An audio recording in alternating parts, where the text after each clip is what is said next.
অতিরিক্ত শাসন বাচ্চার জন্য কতটা ক্ষতিকর জানুন 4টি গুরুত্বপূর্ণ কথা। পয়েন্ট 1, আত্মবিশ্বাসের শিকড় ভেঙে যাওয়া। বারবার বকাঝকা বা তুচ্ছতাচ্ছিল্য করলে শিশু নিজেকে অযোগ্য ভাবতে শুরু করে। সে মনে করে আমি বোধহয় কিছুই পারি না।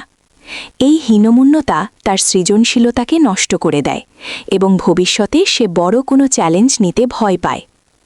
পয়েন্ট 2, মনের ভেতর ভয়ের দেয়াল। অতিরিক্ত শাসনে বেড়ে ওঠা শিশু সবসময় এক ধরনের মানসিক অস্থিরতায় ভোগে। সে নতুন কিছু করতে গেলে বা আপনার সাথে কথা বলতে গেলে কুঁকড়ে থাকে।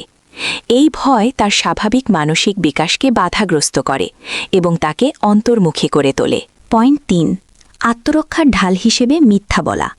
যখন শাসনের মাত্রা ছাড়িয়ে যায় তখন শিশু শাস্তির হাত থেকে বাঁচতে মিথ্যার আশ্রয় নেয়। ভয়ঙ্কর বিষয় হল ধীরে ধীরে এটি তার স্বভাবে পরিণত হয়। সত্য বললে শাস্তি পেতে হবে, এই ভয় থেকেই সে আপনার কাছে সত্য লুকানো শুরু করে।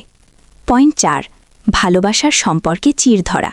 শাসন যখন ভালোবাসাকে ছাড়িয়ে যায় তখন মা বাবার সাথে সন্তানের একটি অদৃশ্য দূরত্ব তৈরি হয়।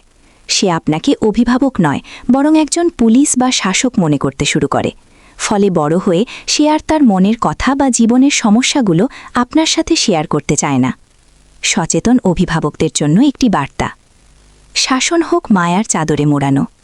তাকে ভুল শুধরানোর সুযোগ দিন, হাত ধরে শেখান।